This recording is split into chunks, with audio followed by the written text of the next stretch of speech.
Assalamualaikum warahmatullahi wabarakatuh.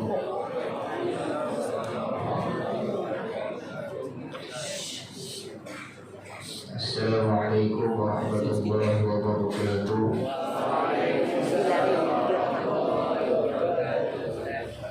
Bismillahirrahmanirrahim. Alhamdulillahi rabbil alamin. Wassalatu wassalamu ala asyrafil anbiya wal mursalin wa ala alihi wa ashabihi ajma'in.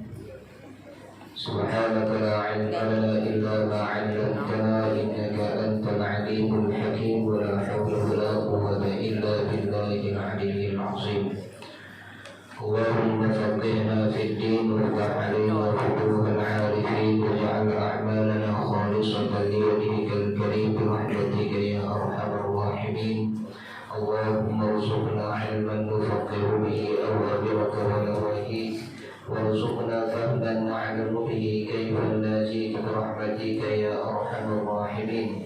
Allahumma rzuqna fahman nabiyyin wa hifzal mursalin wa ilhamal malaikatil muqarrabin. Allahumma ya aziz ya wadud alayya mahabbatan mink wa yaqda' fa yaqda biha qalbahum min ta'qif wa ta'lif kama alqaita alayya mahabbatan minni bi wajhikal karim wa nabiyyika Muhammadin nabiyil ummi. Qul in kuntum tuhibbuna Allah fattabi'uni yuhibbukumullah wa yaghfir lakum dhunubakum wallahu ghafurur rahim. Asallahu an yaj'ala bainakum wa bainal ladzina 'adaytum minhum mawaddah wallahu qadir wallahu ghafurur rahim.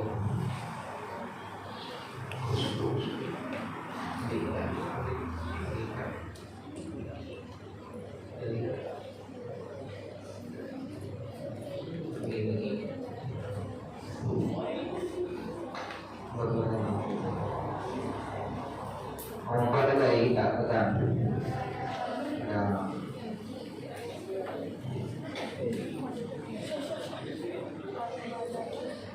Kita sambung usaha apa ni?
Buka surat 31.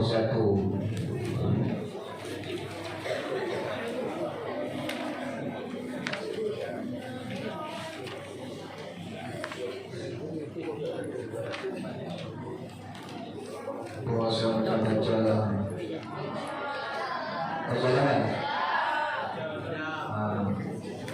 Jadi tengah bab ni satu bab yang agak susah. Kita terus masuk kepada bab yang seterusnya, iaitu muka surat 44. Faslun fi furudil wudu'i. Faslun fi furudil wudu'i.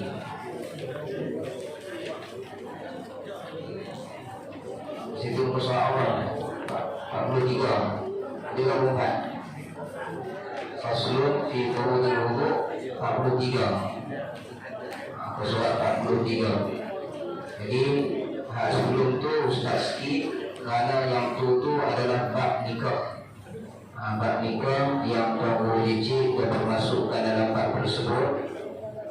Jadi yang tu nanti ya.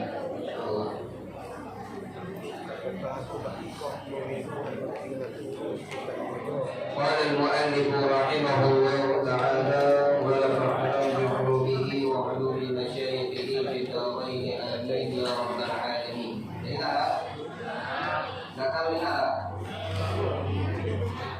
Faslun fi furudil wudu'i.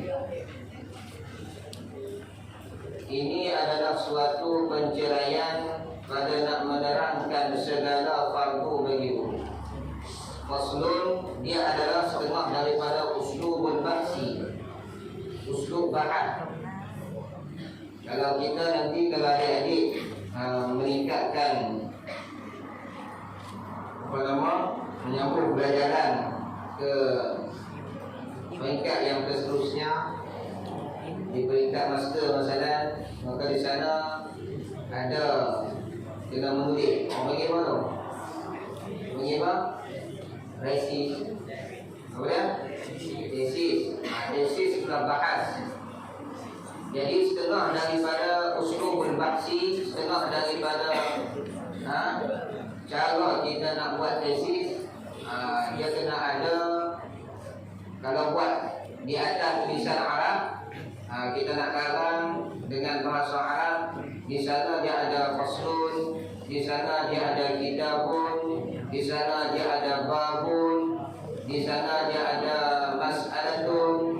Maka semua tu setengah daripada uslubul bahsi, setengah daripada uslub kita nak buat perbahasan. Maka faslun di sini bersesuaianlah dengan mustannif menerang kita jawab bagi uslub perbahasan yang di sini. Faslun ini adalah suatu penceraian. Jadi faslun itu maksudnya nak menceraikan tajuk yang dahulu dengan tajuk yang akan datang, supaya nak membezakan dulu perbahasan yang lain, yang ini perbahasan yang lain. Pada faslun pada makna lughah iaitu penceraian. Penceraian bukan cerai juga kahwin tu. Maksud cerai pengasingan. Pengasingan bab yang dulu dengan bab yang sekarang. Bermakna hatilah dulu kita bab setakat yang kita ngaji dulu ni bab Allahumma salli ala sayyidina Muhammad, bab sebab-sebab bagi berlaku hadas. Itulah ada 4. Yang pertama apa dia? Hilang akal. Nampak tak? Yang kedua, keluar sesuatu daripada kemaluan sebelah depan ataupun kemaluan sebelah belakang. Yang ketiga, tapak tangan sentuh kemaluan. Yang keempat, bersentuh kulit perempuan dan kulit lelaki yang ajnabi. Jadi secara ringkasnya telah 30 perbahasan. Walaupun kita langkah banyak muka surat tu, sebenarnya yang tu banyak masalah yang disebut dalam bab pernikahan yang dibawa masuk oleh musannif di dalam tajuk tersebut. Baik. Faslun fi furudil wudu. Ini suatu penceraian pada nak menghuraikan fardu bagi wudu. Fardu apa dia? Setengah kita kata rukun wudu. Kita dengar rukun wudu kan? Di sini fardu wudu. Dia ada perbezaan di antara rukun wudu dan fardu wudu. Jadi beza di antara fardu dan rukun. Yang dimaksudkan di sini, kalau kita kata fardu, di antara fardu itu boleh diselangi dengan perkara yang lain. Bermakna tidak syarat, mualaf tidak syarat berturut-turut. Contoh, kita basuh muka pada bab wudu, kita basuh muka. Basuh muka, tengok ada chicken chop depan. Sebelum kita basuh tangan, kita makan chicken chop. Kemudian kita basuh tangan. Cara saya basuh tangan, mulut buat. Bermakna di antara basuh muka dengan basuh tangan itu ada cerai. Ada bercerai tak? Ada lah. Bercerai dengan apa? Dengan chicken chop. Bercerai dengan makan chicken chop. Baik. Bercerai dengan makan chicken chop tadi itu tu, Allahumma salli ala sayyidina Muhammad, dengan makan masalah dengan sesuatu yang lain itu tidak Allahumma salli ala sayyidina Muhammad tidak merosakkan ibadat wudu kita. Bermakna kita berwudu, basuh muka kita dipakai, kemudian kita basuh tangan kita dipakai, kemudian kita basuh kepala, basuh kaki, maka selesai wudu kita. Allahumma salli ala sayyidina. Itu bahagian yang fardu yang selagi kita akan ngaji. Bermakna di antara satu fardu kepada satu fardu yang lain itu boleh diselangi dengan sesuatu yang lain. Itu adalah fardu. Rukun apa dia?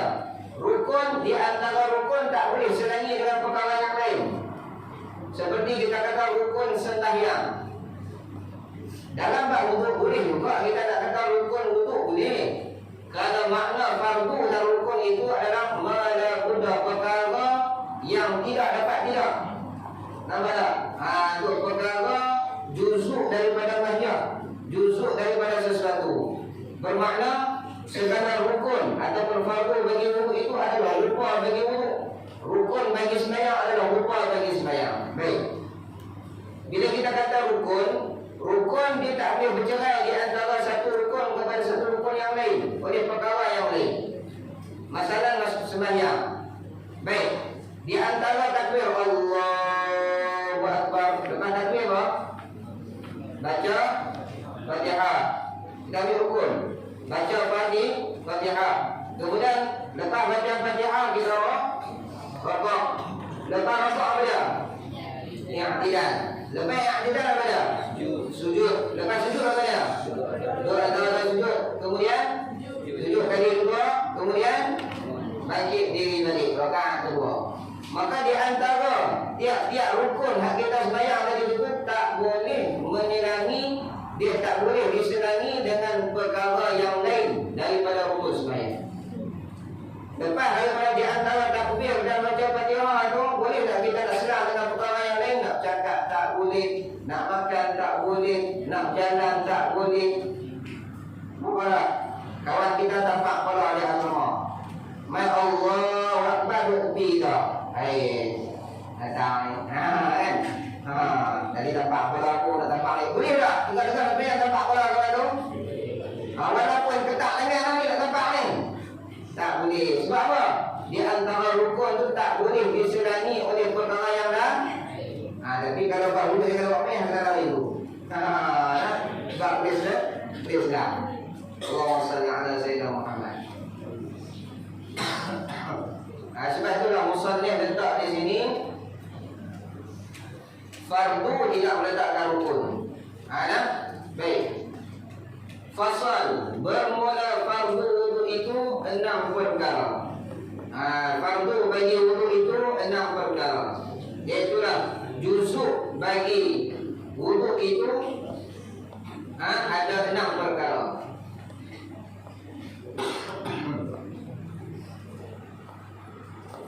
Pertamanya, jadi wuduk ni apa dia? Wuduk ini adalah maksud daripada kita menyampaikan air membasuh anggota wuduk. Ini menyampaikan air pada sekalian anggota wuduk dengan niat yang tertentu di atas cara yang tertentu. Itu maksud bagi wuduk. Maksud bagi wuduk adalah menyampaikan air pada anggota wuduk dengan niat yang tertentu di atas cara yang tertentu. Orang panggil ghuslul a'dha'il wudu'i bi niyatin makhsusatin ala wajhin makhsusin. Ghuslul a'dha'il wudu'i, membasuh anggota wuduk. Apa maksud membasuh anggota wuduk? Menyampaikan air pada sekalian anggota wuduk. Biniyatin makhsusatin, dengan niat yang khusus. Itulah sahaja aku berwuduk, sahaja aku mengangkat hadas kecil, sahaja aku menghilangkan hadas kecil kalau Allah Ta'ala, dan ada satu niat yang lain, sahaja aku mengharuskan sembahyang fardu kalau Allah Ta'ala. Kemudian kita berwuduk. Itu bagi taharah yang darurah. Baik, Allahumma shalli ala Sayyidina Muhammad. Dan wuduk ini juga merupakan syarat sah bagi sembahyang. Tak terpakai sembahyang seseorang tersebut melainkan kena berwuduk. Dan disyariatkan wuduk ini sama tahun disyariatkan sembahyang. Diriwayatkan bahwasanya wuduk itu sekali dengan sembahyang. Bila mana malaikat turun, malaikat Jibril turun ajar Rasulullah sembahyang mula-mula sembahyang apa? Mayang suruh selepas daripada peristiwa Isra dan Mi'raj, Rasulullah dibawa turun oleh malaikat Jibril alaihi salam. Pada waktu tersebut tak terbit matahari dah.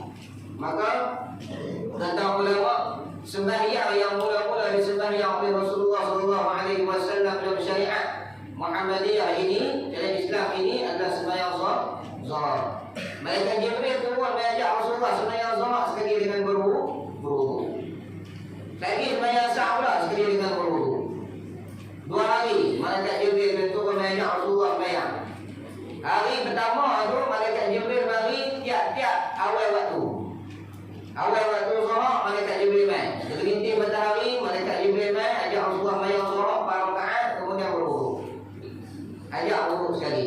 Kemudian waktu asar selepas daripada bayang-bayang sama tinggi dengan galah masuk waktu asar, malaikat Jibril mari pula. Kemudian malaikat Jibril mari pula selepas daripada terbenam matahari sembahyang maghrib. Kemudian malaikat Jibril mari pula selepas daripada hilang syafaqul akbar, hilang syafaq merah, warna merah di langit itu hilang, masuk dalam waktu isyak. Hari keesokan pula Rasulullah malaikat Jibril alaihi salam berjumpa Rasulullah di hujung waktu pula. Dekat-dekat nak habis waktu zuhur dah. Dekat-dekat bayang-bayang nak sama tinggi dengan seperdirian benda. Kalau kita letak pen ke apa dia ke, kita tengok bayang-bayang lebih daripada benda tersebut dah sama tinggi dengan benda dah. Maka bila bayang-bayang sama tinggi dengan benda, masuklah waktu asar. Selagi mana bayang-bayang tidak melepasi benda tersebut, belum masuk waktu asar. Jadi kita ambil benda tu, letak bagi sama tanda buat bulan. Kita letak benda di situ. Sekiranya bayang-bayang masuk dalam bulan tersebut, bayangkan bayang-bayang keluar daripada bulatan, terkena garisan itu, masuklah waktu asar. Mudah saja. Allahumma salli ala sayyidina Muhammad. Jadi hari kedua tu Rasulullah mari di hujung waktu zuhur, dekat-dekat masuk waktu asar. Waktu sembahyang asar malaikat Jibril mari di hujung waktu asar, dekat-dekat masuk maghrib, dekat-dekat nak terbenam matahari. Iaitu pada waktu kuning-kuningan nak terbenam matahari. Waktu maghrib pula malaikat Jibril mari hujung dekat nak sembahyang isyak. Nak tunjuk kata apa tu? Ada awal waktu, ada akhir waktu. Barang siapa yang sembahyang di antara waktu tersebut, nescaya terpakai sembahyang. Rasulullah sallallahu alaihi wasallam bila berwudu, Rasulullah ambil wudu kan? Ambil wudu. Ayat kamu turun. Ayat anak turun sekali dengan Rasulullah. Allahu Akbar. Anak tu makhluk. Bukan sekadar manusia saja yang kasih kepada Nabi, bahkan makhluk yang lain pun kasih kepada Nabi. Rasulullah jalan di lereng-lereng di Mekah. Jalan di Mekah, batu bagi salam kepada Rasulullah, binatang bagi salam kepada Rasulullah, makhluk-makhluk yang lain semua kenal Rasulullah belakang. Hatta bila mana Rasulullah nak sembahyang, nak ambil wudu, ayat itu jatuh dengan izin Rasulullah. Ayat itu jatuh dengan izin Rasulullah sallallahu alaihi wasallam. Bermakna ketika Rasulullah ambil wudu, ayat itu lari itu, tak boleh turun. Tak duduk sekali dengan Rasulullah sallallahu alaihi wasallam. Dan perihal wudu Rasulullah sallallahu alaihi wasallam, apabila Rasulullah berwudu dengan satu cupak. Bukan cupak kecil tu. Rasulullah berwudu hanya dengan air satu cupak tersebut. Rasulullah mandi wajib dengan air yang segantam. Dekat-dekat spesial, tapi tak sampai spesial. Dengan air segantam. Kalau Rasulullah berwudu dengan air secupak. Allahumma salli ala sayyidina Muhammad. Baik, tengok kita. Bermula fardu wudu itu 6 perkara. Pertama daripada 6 perkara, niat disertakan dia dengan terbasuh satu juzuk daripada muka. Yang pertamanya niat. Ini fardu bagi wudu yang pertama ni niat. Barang siapa yang berwudu tiada ada niat, nescaya tiada terpakai wudunya, tiada sah wudunya. Bila tak sah wudunya, sembahyang sah tak? Sah tak sembahyang? Tak sah sembahyang. Niat disertakan niat tersebut dengan terbasuh satu juzuk daripada muka. Apa maksud dengan terbasuh? Yakni serentak dengan kita basuh muka. Jadi niat tu janganlah sebelum daripada kita basuh muka. Niat tu mesti serentak dengan kita basuh muka. Kalau dah kita niat dulu, pada ketika kita basuh muka tak ada niat, maka tak pakai basuhan muka kita. Kerana niat, tempat niat dia adalah apabila air tangan, air wudu itu kena dijusuk muka kita. Bila mana air kena dijusuk muka kita, itulah tempat niat, tempat untuk sah kita niat. Niat apa? Niat wudu. Sahaja aku berwudu, sahaja aku berwudu kerana Allah Ta'ala. Kalau lah kita niat, kita pakai ayat ni, ambil ayat kan? Ambil ayat. Kemudian sahaja aku berwudu kerana Allah Ta'ala. Di situ ada niat. Bila sampai dekat muka, ingat benda lain. Maka pada ketika kita sapu muka itu tak ada niat. Kita niat sebelum daripada kita sapu muka kita basuh muka kita, nescaya tak terpakai wudu kita. Kalaulah kita niat sebelum daripada kita basuh muka, dan pada ketika kita basuh muka ada lagi niat tadi, kita masih beringat lagi kita niat berwudu, maka terpakai wudu kita. Kenapa? Kerana niat itu apa dia? Apa niat? Apa niat? Niat apa niat? Siapa boleh bagi ta'arif Ustaz? Apa itu niat?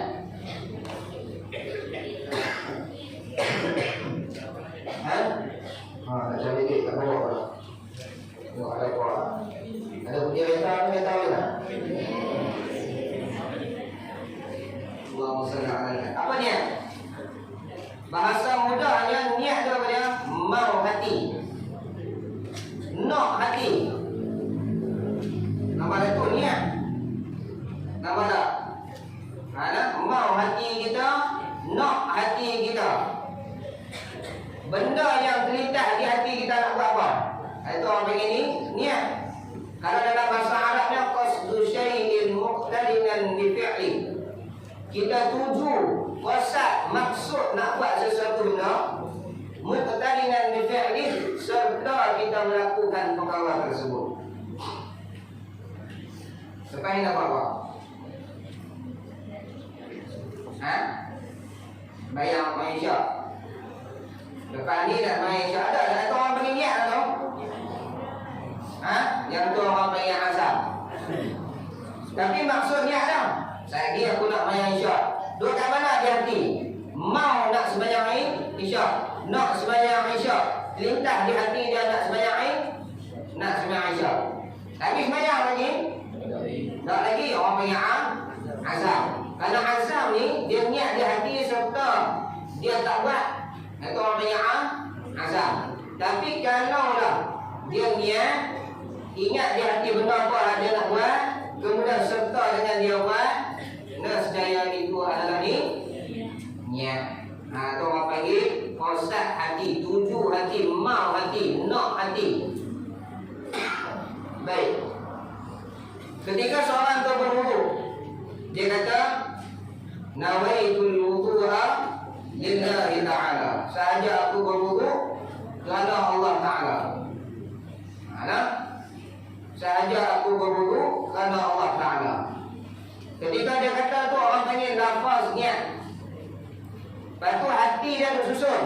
Sahaja aku berwudu kerana Allah Ta'ala. Itu orang panggil hadisun nafsi. Cakapan-cakapan hati. Bukan niat lagi. Niat tu mana? Kita nak buat apa? Itu niat. Nampak tak? Contoh. Kita jatuh tangga. Terjun. Turun tangga lalu. Jatuh atas kasut kawan kita. Cari kasut dia.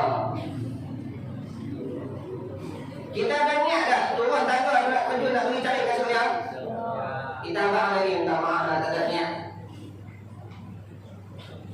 Nampak tak? Minta maaf lah, tak ada niat. Apa maksud tak ada niat? Tak senang? Itu nampak tak? Jadi niat tu tak sengaja hati, mau hati tu.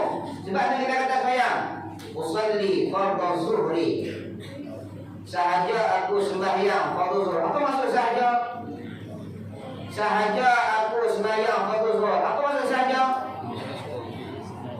Sengaja hati kita. Itu maksud sahaja tu. Sengaja hati kita nak sembahyang, mau hati kita nak sembahyang.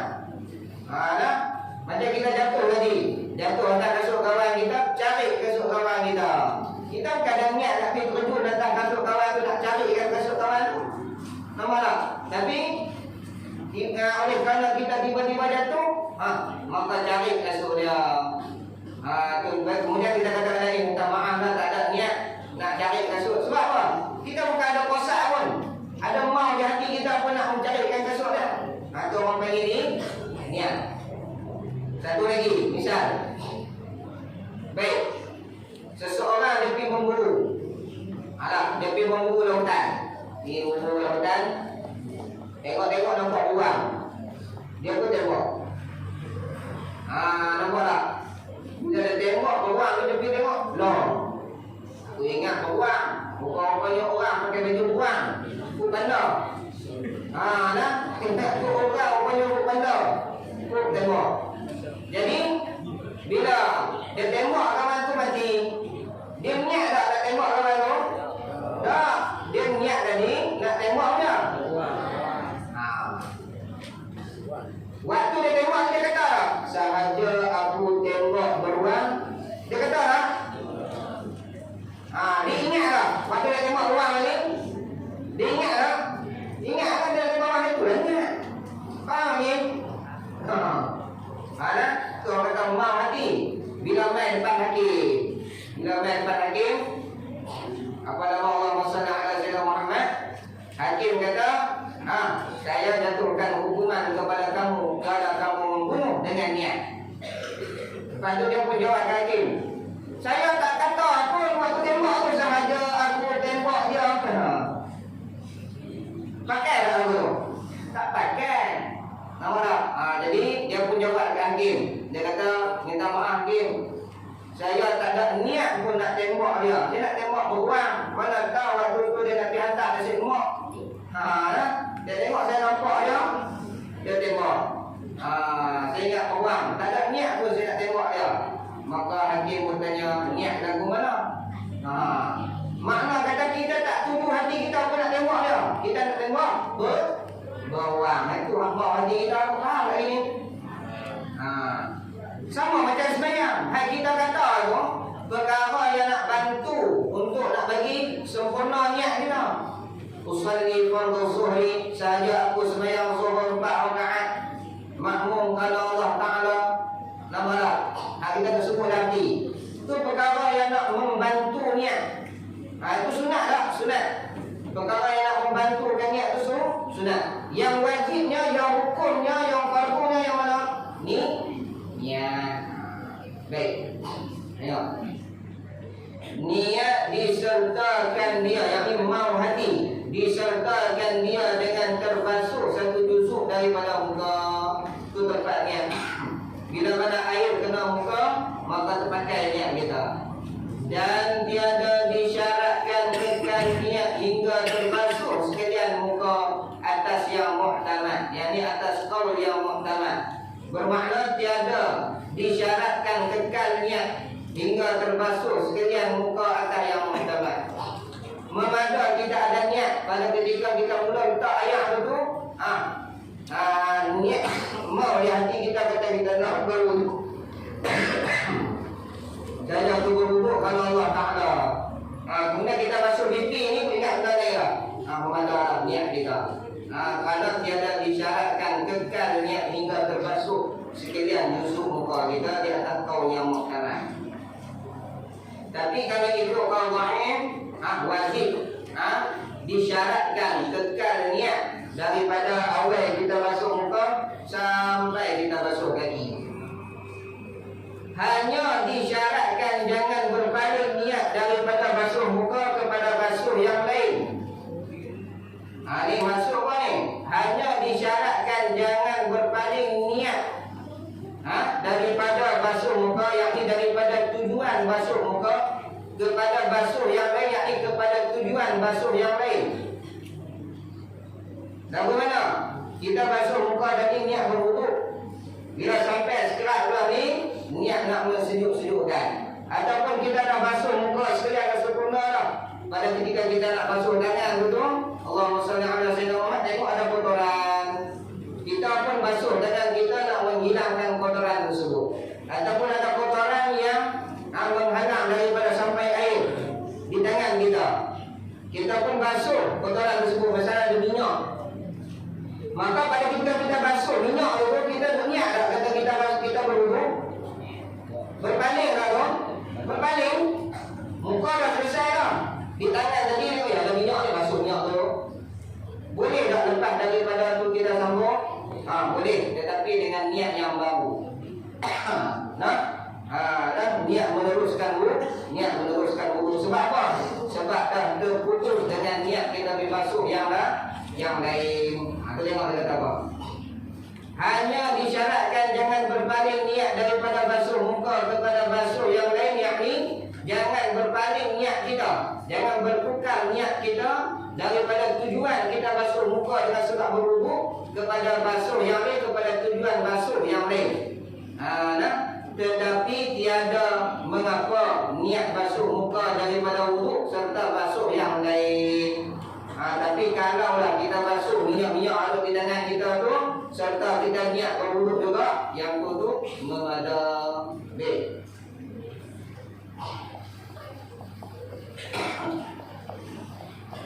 Dan keduanya habis yang pertama. Jadi yang pertama ini adalah niat. Niat ni dia kena ada, Allahumma salli ala sayyidina Muhammad, dia kena ada beberapa perkara yang bersangkut dengan niat yang kita kena tahu.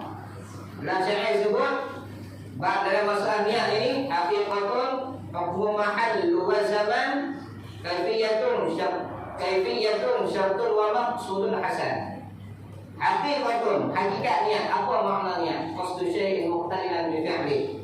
Tuju hati serta kita nak melakukan perbuatan tersebut, itulah niat. Waktu kita makan burger, kita ingat tak kita makan burger? Niat tak tu? Ada orang makan burger, dia makan burger tapi dia tak ingat pun kata dia makan burger.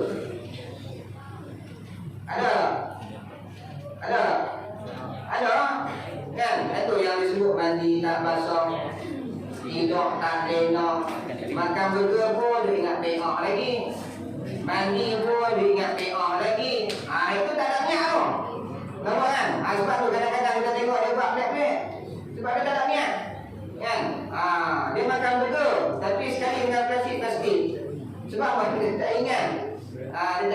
Dia ingat benda lain. Allahumma salli ala sayyidina Muhammad.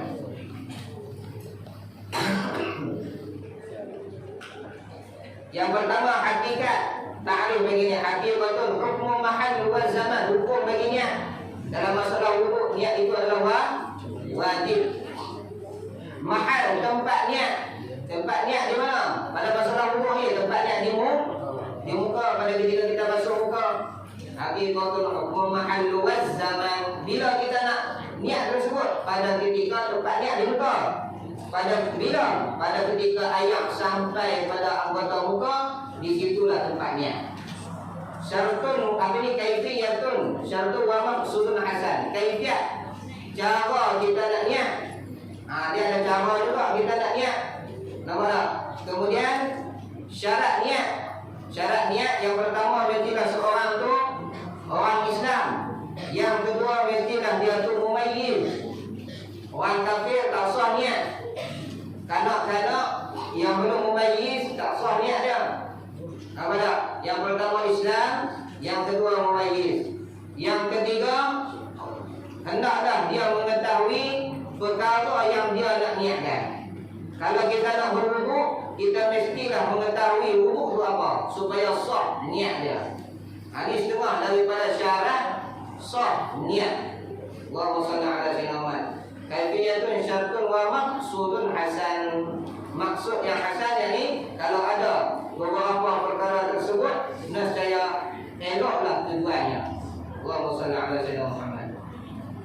Jadi fardu yang pertama berarti niat.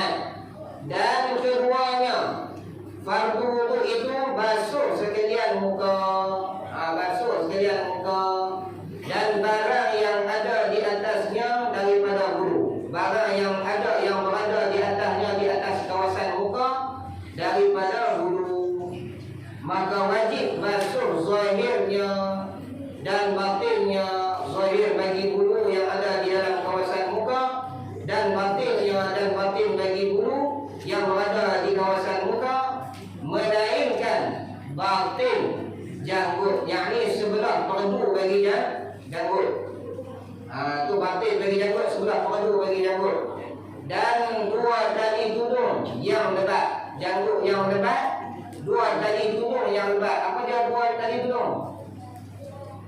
Ini bangsa lama ni. Apa dia dua tali tudung?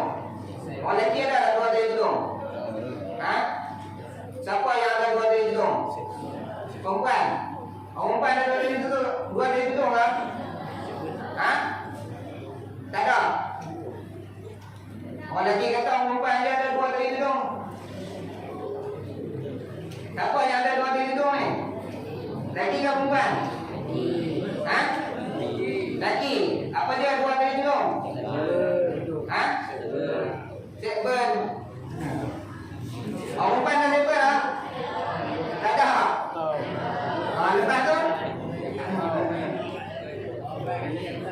ni dia kata janggut yang lebat, dua tali tudung yang lebat. Janggut yang lebat kita tahu lah. Orang perempuan ada janggut tak? Ada lelaki dia ada janggut. Tali tudung. Orang perempuan kan orang lelaki? Lelaki. Dua-dua ada. Apa dia dua tali tudung? Dua tali tudung tu jambang. Apa dia ada jambang? Lelaki je. Orang perempuan tak ada jambang. Orang lelaki ada jambang. Dua tali tudung tu maksud dia jambang ataupun bau. Tahu bau? Kita orang Kedah pasal tahu tak? Bau. Bau orang bagi, jambang orang bagi.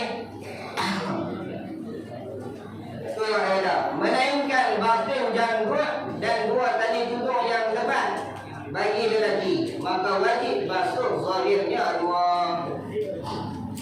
Dan kedua daripada fardu wudu itu basuh sekalian muka dan barang yang ada di atasnya, di atas kawasan muka daripada bulu. Mana kawasan muka? Mana kawasan muka? Cuba tunjuk. Itu dah tu bakal tunjuk orang ni. Mana kawasan muka? Kawasan yang wajib kita basuh pada anggota muka.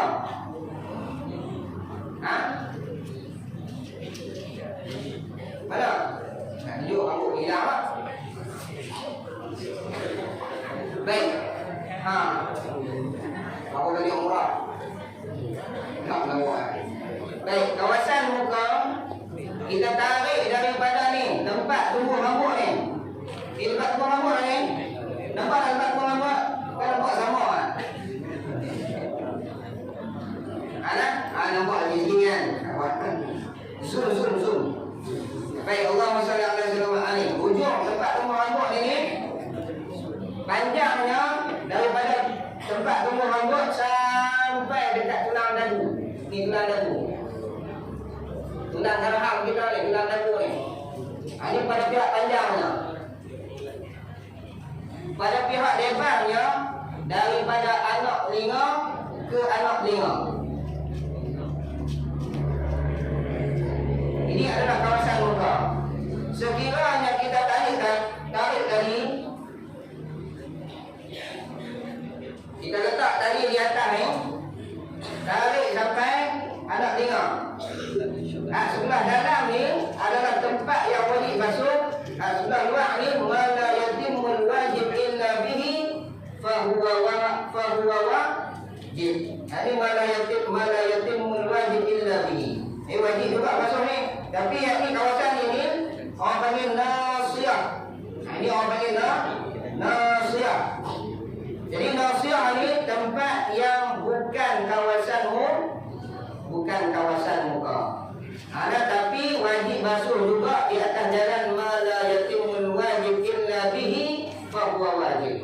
Jadi nak tunjuk hak kawasan muka yang sebenar-benarnya, tarik tali daripada pangkal rumah rambut sampai anak telinga. Nampak tak?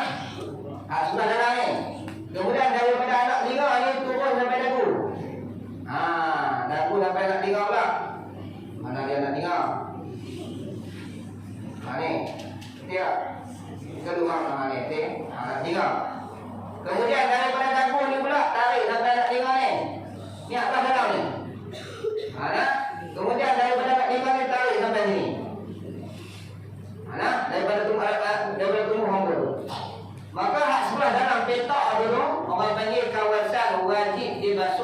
kawasan muka yang wajib dibasuh, yang merupakan anggota wudu. Itulah anggota zahir yang orang perempuan boleh buka. Bawah ni boleh tak? Bawah ni anggota muka tak? Bawah ni muka tak? Yang boleh buka je aurat je muka. Kalau pakai tudung kena sampai dalam ni. Sembahyang kalau dibuka bawah ni sah tak bayang? Pakai tak? Sebab apa tak pakai? Sebab aurat kita buka lah. Allahumma salli ala sayyidina Muhammad. Baik. Usulnya kata kita basuh sekalian muka dan barang yang ada di atasnya. Segala bulu yang tumbuh dalam kawasan muka ni semuanya wajib kita basuh. Walaupun bulu tersebut terkeluar daripada kawasan muka. Macam kita tengok kereta Cina sipu-sipu kan. Kening dia tu sampai bawah. Tengok dia betul tak? Tengok tu dah. Ambil bayang dalam masuk ke bawah. Ada kening dia, bulu yang tu kalau panjang lebih daripada muka sekalipun, panjang sampai ke kaki sekalipun, wajib basuh. Bulu hidung lebih daripada hidung sampai ke bawah, wajib basuh. Misal sampai ke bawah, wajib basuh sebenarnya. Panjang mana sekalipun, kerana itu setengah daripada bulu yang tumbuh di dalam kawasan muka. Bulu kening, bulu mata, lagi bulu mana lagi? Bulu pisai, janggut, bulu hidung dalam tak payah lah. Itu batin, maksuil saja. Lagi mana lagi?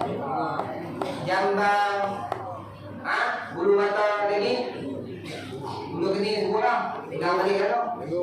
Lagi bulu atas ni, atas bibir ni, semua ni bulu yang untuk di muka kita tu ada 27 jenis bulu. Ada kita apa bulu? 1, 2, 3, 4 ya. Arat tu ada 27 jenis bulu. Mana lagi? Bulu lah tu di bawah. Apa bibir ni? Lagi mana lagi? Hak tubuh di tepi ni. Ada tak? Ada. Semua bulu yang tumbuh di kawasan muka wajib hatta kalaulah dia dilahirkan sekalian muka ada berbulu, wajib basuh tak? Wajib basuh hingga sampai ke batin. Masuk sampai ke batin, sampai ke paru, sampai ke jusuk muka. Maka wajib basuh zahirnya dan batinnya. Zahir bagi bulu tu wajib basuh, dan batinnya, yakni fardu bagi bulu tu wajib basuh. Kulit juga, melainkan batin, janggut dan dua tali tudung yang lebat. Kalau dia ada janggut yang lebat dan jambang yang lebat, maka wajib dia basuh zahirnya saja, tiada wajib dia basuh batinnya. Orang lelaki, nampak tak? Orang perempuan kalau ada janggut yang lebat, ada jambang yang lebat, wajib basuh zahir dan batin. Orang laki-laki kalaulah ada jambang yang lebat, ada janggut yang lebat, wajib basuh zahirnya saja, tiada wajib basuh batinnya. Bagaimana kita nak tahu janggut yang lebat dan janggut yang tak lebat? Kalaulah kita duduk depan orang yang ada janggut, kita duduk menghadap depan dia, kita nak cakap, kita beri tolong muka kita depan muka dia. Nampak tak? Duduk menghadap dia tu orang. Macam ni kan? Okey, duduk menghadap depan. Kalau duduk tambah muka, kita beri muka dia, itu orang tak panggil cakap, itu orang panggil ciu. Itu orang panggil ciu lah tu. Nampak tak? Duduk dekat sangat. Baik. Kadang dia bercakap, kadang dia berhadapan dengan kawan tu. Bila mana dia tengok muka kawan tu, dia nampak tak janggut? Nampak. Okey, baik. Nak tengok janggut lebat tak lebat? Sekiranya dia nampak batin bagi janggut, dia tengok sekali kilas saja nampak batin dengan janggut. Dengan bahawa janggut dia ada 20 orang, ada 6 orang, ada 3 orang, nampak sekali lah dengan kulit. Faham? Itu orang panggil tak lebat. Tapi kalau kita tengok janggut tu, kita nampak sekali, kita tak nampak lah kulit. Sekali kita pandang kita tak pemak. Kalau pemak nampak. Kalau kita tak pemak, tengok sekali imbas saja. Tengok sekali imbas, tak nampak batin, maka yang tu lebat. Sama macam jambang. Ada orang ada jambang tapi lebat dengan tak lebat. Masuk jambang yang lebat apa dia? Kita nampak bulu hitam yang tu lebat tu. Sekali kita tengok nampak bulu hitam, tak nampak pun apa nama kulit-kulit yang kumpul-kumpul, tak nampak. Tapi kalau lah kita tengok sekali lebat, jambang tu nampak, kulit pun nampak juga. Yang tu tak lebat. Kalau lah jambang dan janggut yang tak lebat, wajib basuh zahirnya, yakni bulu janggut tu, serta batinnya, serta kulit yang tumbuhnya janggut yang ada dalam kawasan muka. Kalau lah lebat, kita basuh zahirnya sahaja, iaitu dah basuh janggut sahaja. Hak batinnya tu tak wajib kita basuh tu. Maka wajib, tu bagi laki-laki tu, melainkan batin, janggut dan dua tali tubuh yang lebat bagi laki-laki. Bermakna kalaulah perempuan yang ada janggut dan jambang sekali pun lebat, wajib basuh zahir dan batin. Sebab apa? Kerana ada janggut dan ada jambang pada perempuan itu nadir. Apa maksud nadir? Sedikit sangat.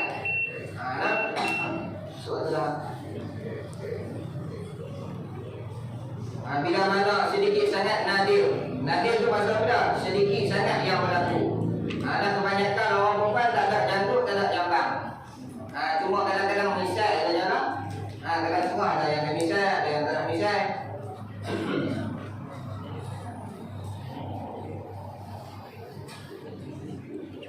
Saya ingat dulu waktu duduk di pondok. Aku ada pondok tak? Takut air. Tapi memang ada perempuan yang ada misai, perempuan yang ada janggut, ada. Kalau dah ada, wajib dia kena basuh zahir dan batinnya sekali pun lebat. Sekali pun lebat. Maka wajib basuh zahirnya dua. Kalau laki-laki dia wajib basuh zahirnya sahaja, dia ada wajib basuh batinnya.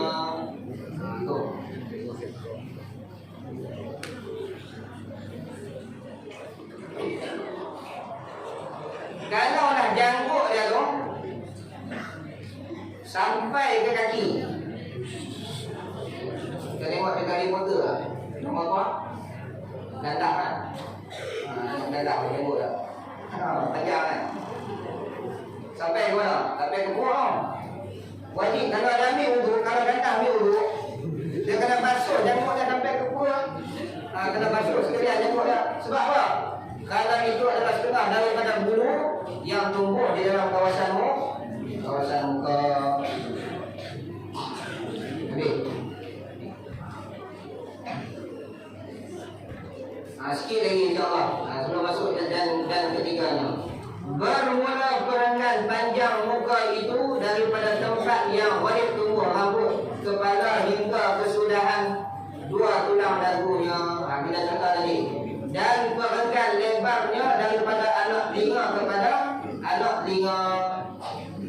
Panjangnya daripada tempat tumbuh rambut sampai kesudahan dua tulang dagu. Ini dua tulang dagu. Ini tulang dagu yang pertama, ini tulang dagu yang kedua. Mana kesudahan dua tulang dagu? Ini kesudahannya. Tarik daripada atas sampai kesudahan dua tulang dagu. Dan perenggan lebarnya daripada anak telinga kepada anak telinga yang lain. Telinga ini pada telinga yang lain. Bagaimana kita contoh tadi? Habislah.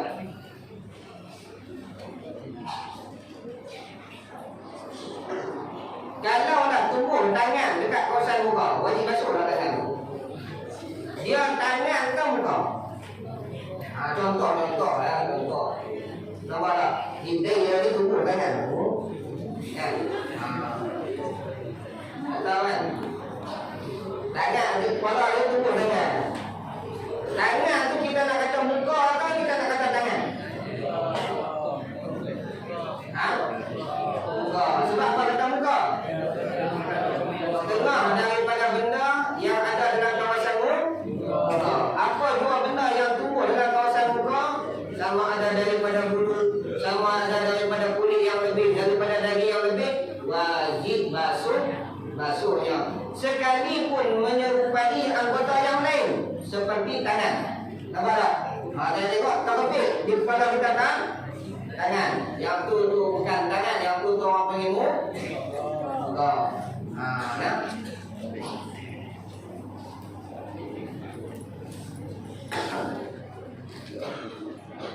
Sebab itulah kalau kita tak pandai guna otak kita, orang panggil otak tu kerana orang tak panggil otak, orang panggil tu Allahumma salli ala sayyidina Muhammad. Kemudian kata dan ketiganya fardu wudu itu basuh sekalian tangan yang sebelah kanan. Habis dah dua fardu kita. Yang pertamanya, yang kedua basuh muka. Baik.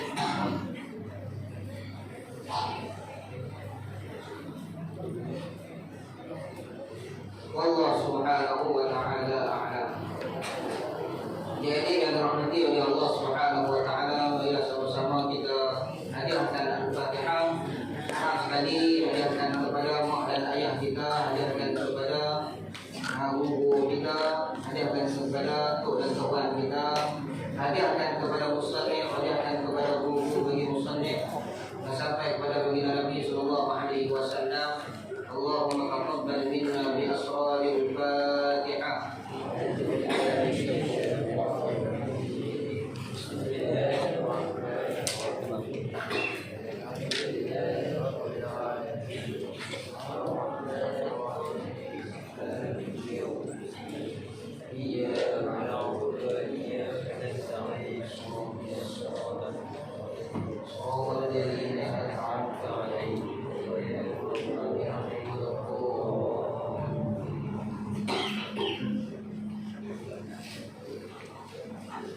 Bismillahirrahmanirrahim. Alhamdulillah rabbil alamin, wassalatu wassalamu ala asyrafil anbiya wal mursalin wa ala alihi wa sahbihi ajma'in. Allahumma rzuqna fahman nabiyyin wa hifdzal mursalin wa ilhamal malaikatil muqarrabin bi rahmatika ya arhamar rahimin. Allahumma ya man biyadihi maqalidul khairi kulluhu wa ilayhi turja'ul amru kulluhu. افتح علينا فتحا قريبا يا فتاه يا عليم يا فتاه يا عليم يا فتاه يا عليم. افتح علينا فتحا قريبا وصلى الله على سيدنا محمد وعلى اله وصحبه وسلم. سبحان ربك رب العزة عما يصفون وسلام على المرسلين والحمد لله رب العالمين.